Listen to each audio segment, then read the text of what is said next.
Well, now we're gonna go to the contractor, okay? This big thing right here. I'm not gonna read all 16 or 17 of these questions, but I am gonna pick out a few. Okay? Because these are questions, depending on the type of work that you're gonna have, you're gonna have to have a contractor come in and do some of this stuff for you, okay? You might even need permits to do some of the work you're gonna have done. I mean, for example, if you were putting a deck on the back of your house or the front of your house, you're gonna need a permit for that, okay? The city wants you to have permits for anything that's substantial, okay? Any substantial improvements to your property. Painting, you don't need a permit for that, okay? Building a deck, you do, okay? Adding a roof, you may. Maybe not. I said, maybe not, okay? But the thing is, what you need to do is sit down with your contractor, whoever's doing the work for you, and help you figure out where the permits are that you need, okay? And if you ever have a question, you can always go on the county's website, and they can tell you what permits are needed for what type of work, okay? All right, getting to this. The first thing to do is make sure that you have more than one bid, okay? I don't want you to settle on the first contractor that comes your way. Don't do that, because you have nothing to compare it with. Right. You don't know if he's charging you too much or not enough, okay? That's the first thing I want you to do. I want you to review the contract with them. Make sure you understand it, and don't sign it until you do, okay? All right? Another thing I don't want you to do is, I don't want you to give them any money up front, okay? With this program, you can give them some, but you're not gonna be able to pay it all off up front, okay?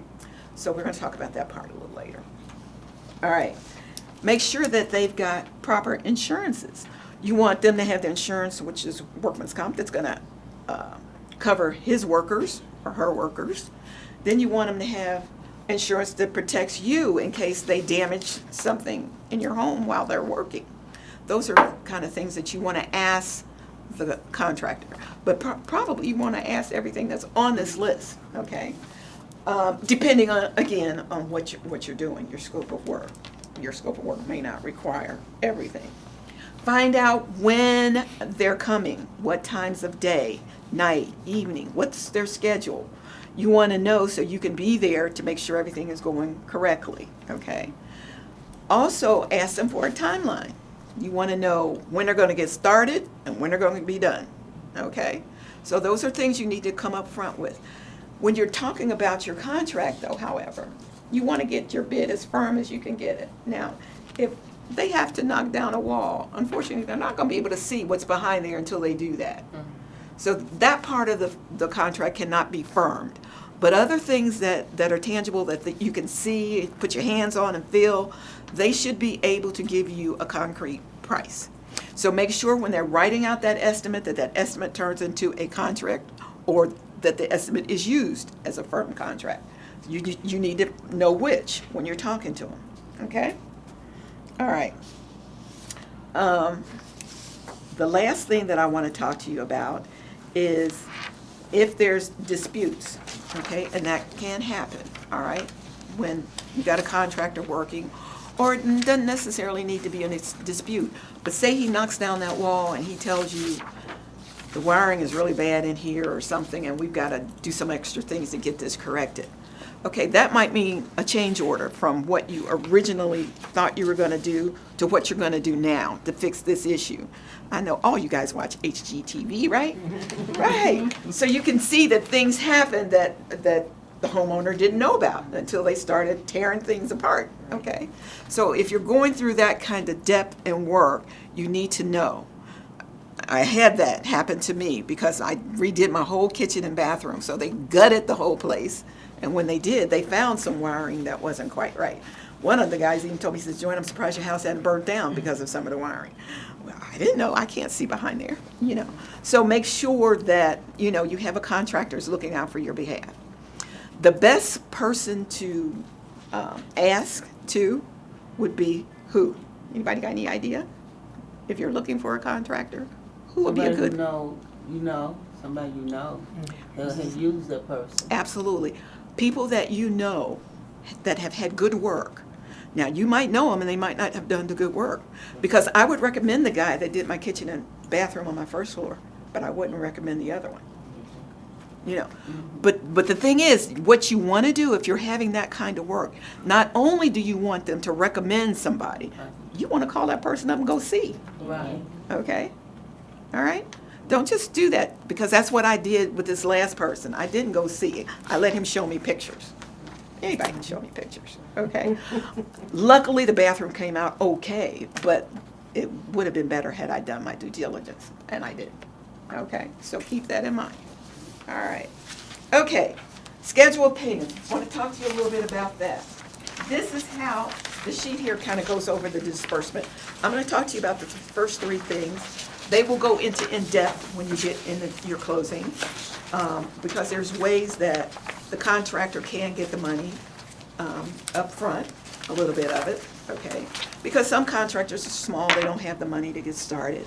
We can give it to them in $500 increments, okay? But the thing is, you have to bring back the paid receipt showing that it was used, the material was used for home improvement before you can get another $500, if that's the case, okay? Or you can have the contractor give you a bid if it's a big job, and you can present that to them, and then they can hold that money back. So they'll go over that with you in closing. And there's some Q&A here, so you can read that too later, and that'll help you understand how the draw system works. Okay? Seasonal maintenance is something a homeowner should be concerned about, because it's going to help you maintain the value of that property. The last little bit that I want to talk to you about is when to do certain services on your home, okay? This right here, okay? In this little packet, there's winter, summer, spring, and fall. There's certain times that you should do certain just home maintenance on your own. I'm not going to go over it line by line. You can read this and look at the months where we are. It's not a coverall, but it does give you a good sense of what's needed and when it's needed, okay? There are things you're going to do in the winter that you're not going to do in the summer, and vice versa. And then there's things that you should do ongoing annually or semi-annually or bi-weekly or whatever, okay? So just kind of pay attention to this. You know what this is going to help you do? That value in your home. If you're constantly doing things to improve that property, you're going to improve not only the value in your home, you're going to improve the value to you, you're going to improve the value in your neighborhoods, and that kind of thing. And when you do that, that makes banks want to come into your neighborhood and make loans when you keep it up. Okay? So keep these things in mind. These are things that you can work on at any time. Both Union and Guardian Savings Bank are committed to be your partner throughout your home ownership, because they want to be there in case you need them today, tomorrow, or next year for any financial reason. Our goal is to also offer education, ongoing education opportunities, such as this home improvement loan education program, as well as offering other resources and referrals to partnerships we have that can offer education opportunities on budgeting, on credit repair, and the like. The additional resources that we provide to applicants is that we're here. You can give us a call when you're in trouble.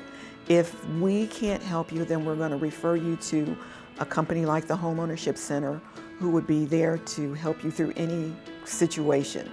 But the bank is here for you primarily. Just call us, tell us your issue, and we'll help you resolve it.